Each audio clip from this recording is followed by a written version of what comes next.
د چا د مینې می راغلی دی احساس په ګوتو اوس نو هر زړه لکه مجنون وړمه قیاس په ګوتو اوس نو هر زړه. اوس تاسو پام راړوم د جناب الشیخ ابو حذیفه وعالمنا وینا ته. د چا د مینې می راغلی دی احساس په ګوتو اوس نو هر زړه لکه مجنون وړمه قیاس.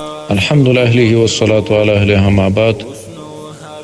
یو ورور دا پوښتنه کړې ده چې یو څوک بل انسان په زنا باندې وویني نو آیا د دغه خبر بل چاته کول دا جواز لري او کنه؟ د ورور په جواب کې باید ووایم چې یو څوک بل سړی په غلط کار باندې وویني نو دغه بیانول دغه دوه صورتونه دي. که چیرې دی وایي چې دا مسلمان دی، خیر د انسان دی، دې نه غلطي وشوله، پټه یې وساتي او ستر او پرده ور باندې واچوي، الله به د دنیا او د آخرت پردې و. حدیث کې راځي من ستر علی مسلم ستره الله تعالی علیه فی الدنیا والآخره. یو سړی د بل مسلمان پردې وساتي، دغه عیوب پټ کا، نو الله به په دنیا او په آخرت کې د په ټولو عیوبونو باندې پرده واچوي. نو یوه طریقه دا ده چې دغه پټ وساتي، د الله به ورته ډېر اجر ورکړه او د ده به مولا جل وعلا هغه پردې وساتي.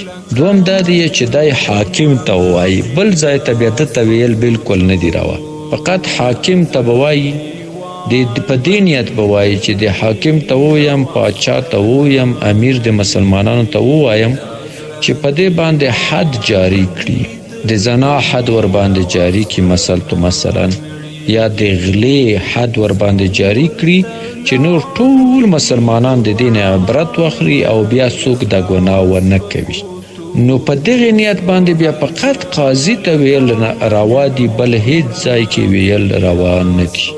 نو قاضي ته هم په دې نیت چې د قاضي د حکم په جاری کا او په ده باندې د حد جاری شي او د دې حد نه نور مسلمانان عبرت واخلي او بیا دغسې کار ونه کوي، په دغه نیت باندې په دغه یوه ځای کې د دغه ویل روا دي فقط د قاضي په مخ کې.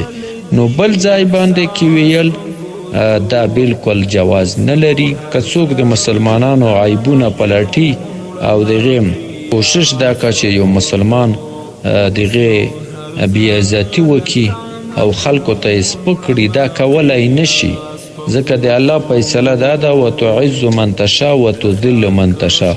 عزت والا هم الله دی، ذلت والا ورکولو والا هم الله دی. نو خو فقط دومره به وکوي چې دی به خپل ځان به پردې کړي او ځان د ده عیوب به الله ټول خلکو ته ښکاره کا، دی به الله بې ستره کا په دنیا او په آخرت باندې. نو دا ورته روا نه دي، فقط د قاضي ته یې ویل روا دي، هم په دې نیت باندې چې دا حکم ور باندې جاری شي او خلک ورنه عبرت واخلي. والسلام علیکم ورحمت الله وبرکاته. ستاسو د دیني پوښتنې جوابونه کوي مناظر اسلام الشیخ ابو حذیفه مفتی محمد حسن دیوبندي حفظه الله. مجنون وړمه قیاس په ګوتو د چا د مینې می راغلی دی احساس په ګوتو اوس نو هر زړه لکه مجنون وړمه قیاس په ګوتو اوس نو هر زړه لکه